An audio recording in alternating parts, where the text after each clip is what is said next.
전남브리핑입니다.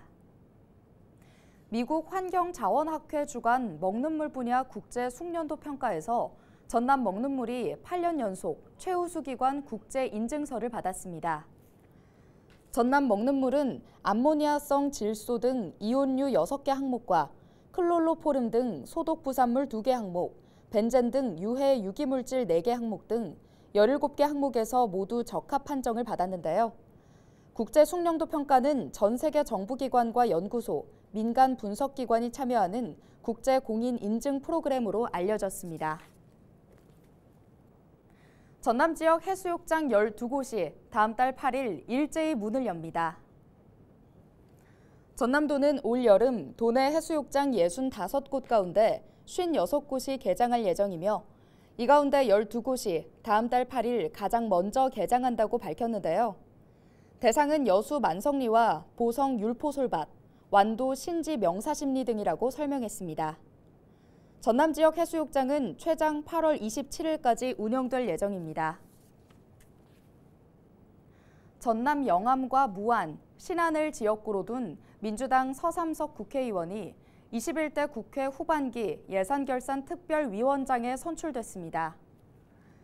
서 의원은 14일 낮 1시에 열린 더불어민주당 의원총회에서 민주당 수석 사무부총장과 원내 부대표, 정책위 상임 부의장을 역임하는 등 예산과 정책 분야에서 자질이 탁월하다는 평가를 받아 예결위원장에 선임됐다고 밝혔습니다. 그러면서 어려운 경제 상황 속에서 무거운 책임감을 느낀다며 국민의 삶에 힘이 되는 정부 예산이 편성될 수 있도록 노력하겠다고 강조했습니다. 완도군이 올해 하반기에 외국인 계절 근로자 663명을 추가로 확보했습니다.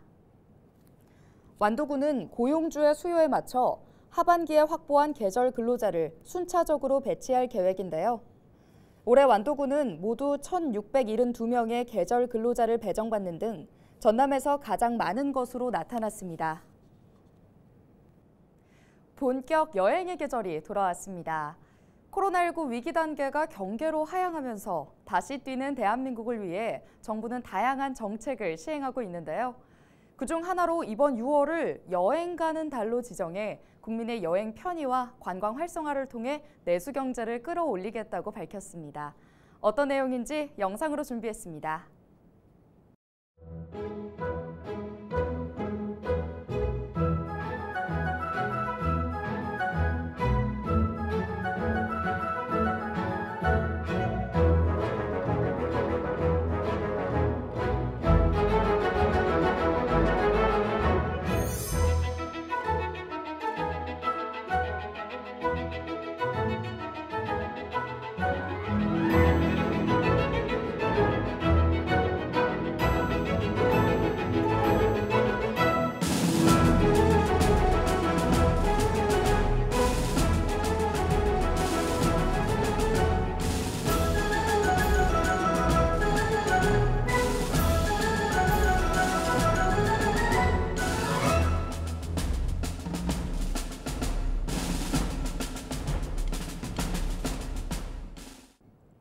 여수시가 여름철이 다가오면서 태풍과 집중호우 등 자연재해 위험이 커진 만큼 재난대책기간을 운영해 안전 강화에 나섰습니다.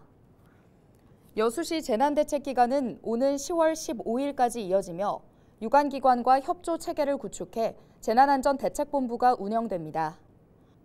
여수시는 이와 함께 빗물바지 정비와 하천변, 급경사지 점검 등 자연재해 피해를 최소화할 방침입니다. 여수 광양항만공사가 지난 14일 여수 세계박람회장 사후 활용 성공 다짐 선포식을 개최했습니다. 이날 선포식에서는 박성현 여수광양항만공사장을 비롯해 정기명 여수시장과 주철현 국회의원 등이 참석해 사후 활용 성공을 다짐하며 비전볼 서명 행사를 진행했는데요. 박성현 여수광양항만공사장은 여수 세계박람회장을 세계 4대 미항으로 발전시키겠다고 밝혔습니다. 지금까지 전남브리핑이었습니다.